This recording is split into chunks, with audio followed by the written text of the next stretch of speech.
Where's Tuhan, min freon, and welcome to another video. As promised, we've got a very special guest today in my videos, Master Chuck Dixon, the famous writer, not only a comic book writer, but a famous novelist. But I think that it will be the best if he introduced himself to you, although I don't think he needs any introduction. So Chuck, could you please tell a few words about yourself, if you wish? Well, I'm 35 years plus as a professional comic book writer. I've also written over 30 novels. I spent a lot. I guess I'm most famous for Batman and my work on The Punisher, and for my co-creation of the Batman villain Bane with Graham Nolan. Oh yeah, that I already see one thing that we share. I see all the Bane figurines behind you. Yeah, I suppose that the newly released McFarlane figures will also, bring a couple of shekels into your pockets, or at least I hope that you One would hope. yeah, some of the royalties. All right, I made a review of this comic book a couple of days ago on my channel, and in that video I said I compared you a little bit to Stephen King, but not as far as the genre goes, but as far as how many books you actually write, because it seems that both him and you are getting the books like tens of books a month, it seems. So very like a lot, very much.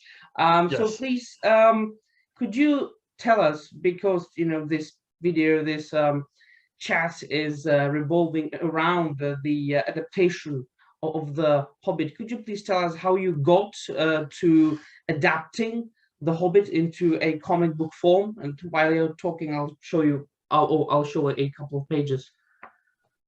Well, first of all, I'd like to say that the one thing that I share in common with Stephen King is that neither one of us can type.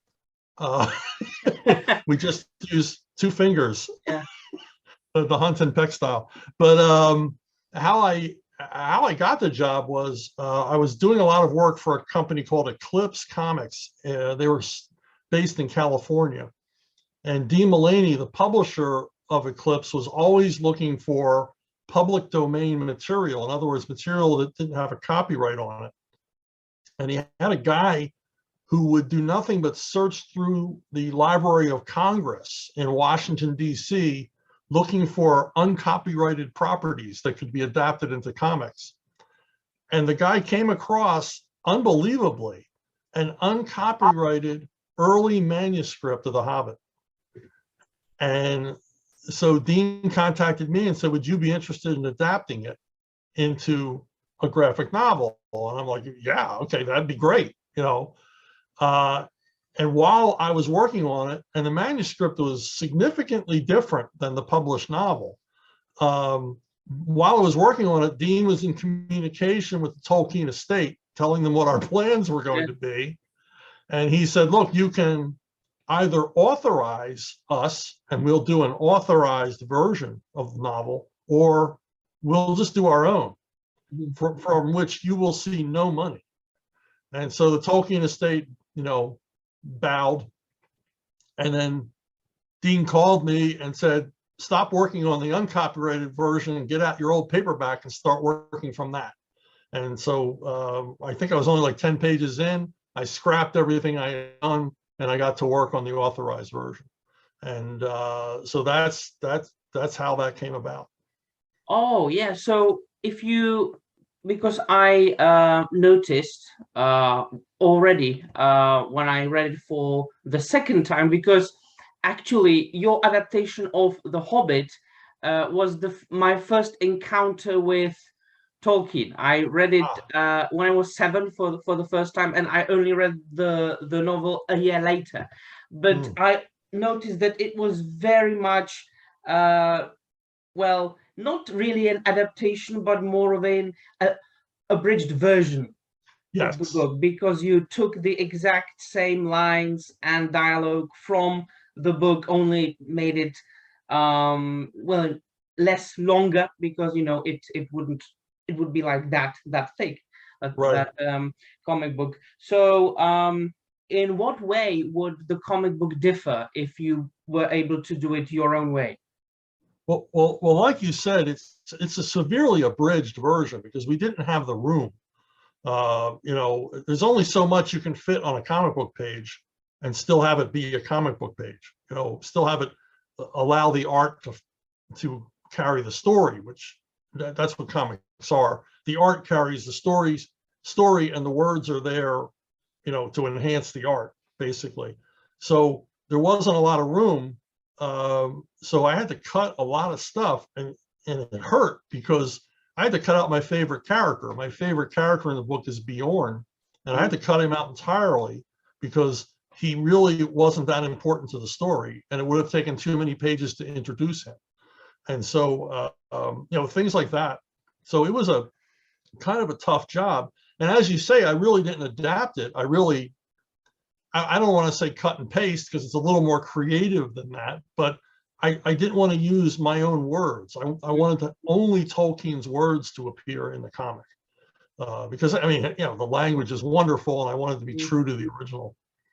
Definitely. And that is one of the many things that makes you a very special man among writers, especially nowadays, because I'm sure you have noticed that many adaptations have appeared in the entertainment industry, like, films and TV shows, and they tend to not be very faithful to the source material. And it concerns both fantasy and Tolkien and things like that, and comic book material. They tend to change a lot. I want to know what your stance is on the contemporary state of adaptations and the way they are changing things a bit. Well, the state of contemporary adaptations is pretty miserable, in film and television, because they want to change the work. They find things in the original or the source material that offend them or that they feel don't fit our postmodern sensibilities, and they alter them. And it's a crime. It's a crime. I mean, what Amazon is doing to Tolkien is an abomination. The people doing the work obviously don't understand the original work, and they're just adding elements that are very 2022 to it, that 5 years from now are going to appear laughable, because they're taking a timeless tale and setting it basically in our contemporary zeitgeist, and it's just wrong. And so many of these things, I mean, when they do stories set in history and they want to update the attitudes of historical characters to today's mores, it doesn't work. It's not right. It's not accurate. And in the end, it's not entertaining, because there's a sameness to it all. Yeah, definitely. That is actually one of the positives of the Amazon's adaptation, is that it provides very good material for videos that have then a lot of views, because people like to hear the same thing that they think. People think that it's bad, but when there's a YouTuber that tells them the same thing, they click. Yeah. There have been, to get back to your own comic books, there have been, as if I'm not wrong, 2 live action versions of Bane, and none of them were the Chuck Dixon Bane. I think both Right. of them took aspects of it, but I'm still waiting for that one true Chuck Dixon Bane. Do you think we will ever see your version of Bane from actually the Batman Nightfall comic book? Well, now that he's sort of a permanent member of Batman's Rogues Gallery, I mean, they'll get back to him. I mean, how many versions of Catwoman and Penguin and Joker have we seen? So I think eventually they'll get back around to him, and maybe this time do him right. I mean, in his first appearance, he was just a brute, His second appearance, he was a bit more of a household name, but not all that physically imposing. I mean, the actor did an excellent job, but I wanted to see someone more physically striking play him. Yeah, that would most certainly take some sort of a pro wrestler or really a bodybuilder, because your version of Venom powered Bane is really really a big guy. There was one more thing that I wanted to ask you. You have of course worked or you have written many genres. I think that you must have dabbled in every single literary genre there is. Yeah. But this channel is mostly focused on fantasy, and I know that you wrote a lot of Conan the Barbarian, which I just love your run on Conan. I wanted to ask you what or in what way it is different to write fantasy for you than, for example, other genres, because I know that you wrote G.I. Joe, you are writing your own novels, which are more of a like Jack Reacher / James Bond genre characters, so, like modern action heroes. Right. So what is the easiest for you to write? Well, the easiest genre for me to write is Westerns. I love Westerns. They seem to come most naturally to me. But, I like a lot of genres, so I've never specialized, which I think is why I continue to be writing after all these years, because I didn't pick a specialty. I mean, I can write, I've written the SpongeBob SquarePants comics. So, I mean, I like to write, I like story, I like the medium. And so I want to explore every different genre that I can. Fantasy is a challenge for me because I'm not that big a fantasy fan. I mean, I always wonder, after Lord of the Rings, why did anyone bother? It seems to me to be the be all end all. And Conan as well. I mean, if you're going to write heroic fantasy, Conan is the alpha and omega. It begins and ends with him. So, but I enjoyed writing both. Obviously, I enjoyed writing both of those properties. And Conan came naturally to me. I mean, I read all of Tolkien, I read all of Howard, so I was well versed in the stuff. But I don't read a lot of other. I haven't read a fantasy novel in years.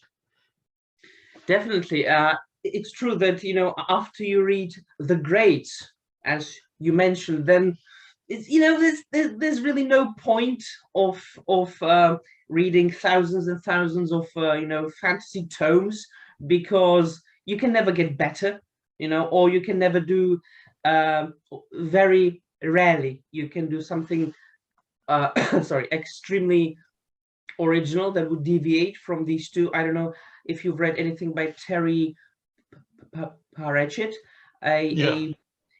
His world is completely different from Tolkien, from Robert E. Howard, from all the other fantasy folks. So he would be one of the other examples of truly original fantasy. And I'm sorry, I'm losing my voice today. Yeah, I mean, I there are people doing good work in it. I've read some Joe Abercrombie. I mean, his stuff is very interesting. But as a writer, I'm like, why would I wouldn't want to attack either one of those genres. Without, I mean, Conan is kind of different. Conan is he's such a primal character that all you have to do is come up with an interesting story and insert him into it. And he kind of makes everything happen. But as far as Tolkien, I mean, to even think of like continuing Tolkien beyond what he wrote, I mean, that's just unimaginable to me. Why would you want to do that? No, that's absolutely impossible. And that's why the Amazon adaptation must inevitably fail, because it's not an adaptation. I don't know if you've read anything about it or seen any videos or interviews, but basically what they did, they acquired the rights for the Lord of the Rings and the appendices for the Lord of the Rings. They basically took the name and now they are doing their own stuff, but still saying to the fans, "Oh, we are doing the Lord of the Rings," which of course causes an uproar because fans are seeing something different, and they're not satisfied by it. Yeah, I really think this Amazon Lord of the Rings effort is going to be the breaking point for woke culture in entertainment. I really do, because everyone's angry about it. Everyone's riled up about it, and it looks stupid. It just looks stupid. Everything about it looks not right. You know, care was not taken. So. Yeah, no. I hope that what you said will be true, because they have completely annihilated the American comic book industry, like the mainstream, right? I haven't read a modern comic book in years. Yeah. Which is also a good thing, because I can always go back to the good old thing, right? Yeah. I will cough myself to death today. I'm sorry.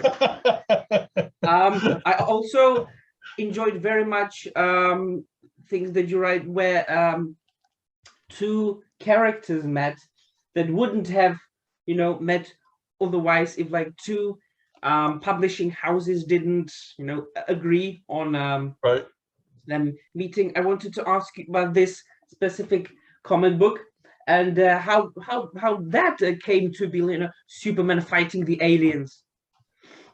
Well, I was always pitching crossovers. I love crossovers. I like the challenge of them, because you've got to feature both characters equally. And I would find like two characters that I really liked that I felt should meet, and I would pitch crossovers.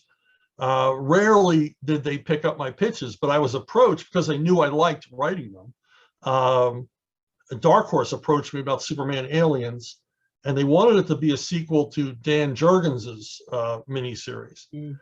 And I said, I don't want to do a direct sequel to Dan Jurgens' miniseries, because I think it's one of the best comics I've ever read, and I don't want to touch it. I think it's perfect the way it is, and I don't want to presume to continue it, much like I wouldn't want to presume to continue Tolkien. And I said, but I would love to do Superman Aliens if I could set it in Kirby's fourth world. And they agreed to that. I said I wanted to, it won't be a sequel, it'll just be another story. And so they agreed, and they gave me John Bogdanov and Kevin Nolan on art. I mean, it's gorgeous. And it was some of the most fun I've had writing. Well, I always have fun writing comics, but this was some of the most fun. It was like a kid at Christmas. Yeah, and that word, what you used, is a keyword in my eyes in comics and films, or most films, and that's fun. It seems to me that the writers and the huge film studios and the publishers are forgetting it. They are forgetting about the good craft, the good storytelling, the good characters, and the fun in it, the escapism, and focusing on pushing agendas and bowing. I call that bowing to the gods of inclusion and representation and things like that. But the positive thing is that we can now focus on writers and artists who are doing their own things, and thanks to today's modern inventions and the internet, we can support a lot of independent writers. So could you maybe tell us what are you working on right now, and where we can find something of your writing at the moment? Well, a lot of my work currently is with archaven.com. It's a free comic book service called ArcTunes. It's a free digital service in high res, and I'm doing maybe a half a dozen properties there. There's new weekly episodes. We're approaching 6 million views, and I think we're reaching our 1-year anniversary in a few weeks. So we've had 6 million views. It's doing well, and it's available globally. So the audience is, but that's a good place to see my stuff. You can always go on Amazon, and I'm always working on a lot of different stuff. I'm working on 2 projects that are incredible, but I can't talk about them yet because they haven't been announced. But Yeah, I mean, I stay busy with the novels and the comics. I don't need permission to write anymore. I mean, thanks to the internet and thanks to things like crowdfunding and the sources like that, I can continue my career without having to work for DC or Marvel. Yeah, and that, I appreciate very much, because it then of course gives you freedom, right? You are not bound by an editor that would tell you, no, Batman can't hold a gun because he never holds a gun. He can only hold the gun by the barrel, or Right. things like that. And then when you can release the inner writing genius in you, it really pays off. Then by the way, I will post all the links in the Okay. description of this video, to both to the Archive. I know that you are going to have a story or two in the Two-Fisted Manly Tales. Giant-sized, Yeah, two-fisted manly tales, Graham Nolan's project. Yeah, I have two stories there. yeah, I have backed it. I can't wait Ah, to thank you. read that. That Thank you. that looks amazing.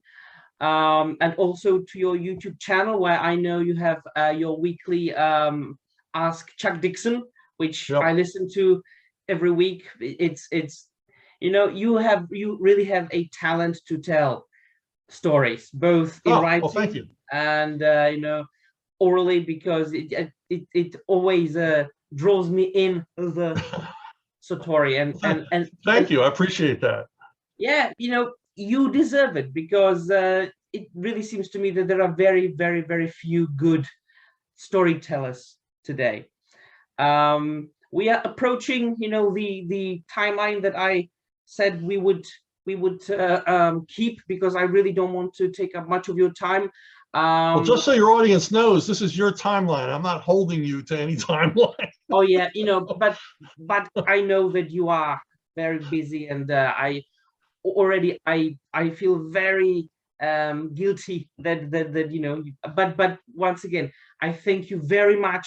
I didn't expect that a such a big writer like you would agree to do an interview to a small little Czech channel such as mine is. One thing that came up my mind is your versatility is showing in the Czech Republic, where I am even now, because I see that your Simpsons comic books are Ah, being published still now. yeah, With a lot of delay, but I can see new and new issues each and every month on cool. the Satans, and that really makes me smile a, a, a, a lot, because the even the Simpsons have stopped being that funny nowadays. The new episode. Yeah, yeah. Well, comedy is hard now because they don't want it to be funny anymore. You can't offend anybody. Yeah, Comedy always has to offend somebody. And the Simpsons were always so good at offending everybody, so they yeah, were fair. But yeah, I mean, when I do a lot of these, but the thing that made me want to do yours was that you are from the Czech Republic, and I thought I've never spoken to anybody from there before, so I'll be talking to new people who've never heard me before. So yeah, and I thank you very much. By the way, the Nightfall, I think, and all of your other Batman comic books are being now published here in the Czech okay, Republic by, I think, it's Eagle Moss, and they have come up with this like huge collection of tomes of the most important Batman comic books, and oh, when you buy them all, it makes like an image. okay, yeah, Um, I've seen that. yeah, I've seen that. they are very, very, very nice. But I only read things in English, and I have your books anyway, so I don't buy them. But if I didn't, I would appreciate the very nice hardbacks. All right. I want you to now, or I want to ask you if you have anything else that you would like to say or share, or uh, say where we can find you, other than we have already mentioned. And I will let you go right, because I really don't want to take up much of your time. Okay.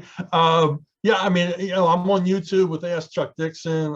I have a chuckdixon.net. It's a website. There's a lot of unpublished comics there. You can read a lot of comics for free there. And of course, as I said, ArcTunes. And then maybe you can have me back when I do these, when I can announce these projects that I'm working on currently. That would be awesome. I know one of them will interest you greatly. Oh, okay. I would be honored. I will Sure. keep an eye on it, and I hope we will, soon be talking about them, so I can get them, me as a voracious reader and a fan of Chuck Dixon. Okay. So thank you very much once again. Once I'll upload the video to YouTube, I will send it to you so you can watch us and rediscover this experience. All right, thank you very much. Thanks, Chuck. Very good. Thank you. Thank you. Thank And you. hello to everybody in the Czech Republic. Thank you. Thank you very much. Bye.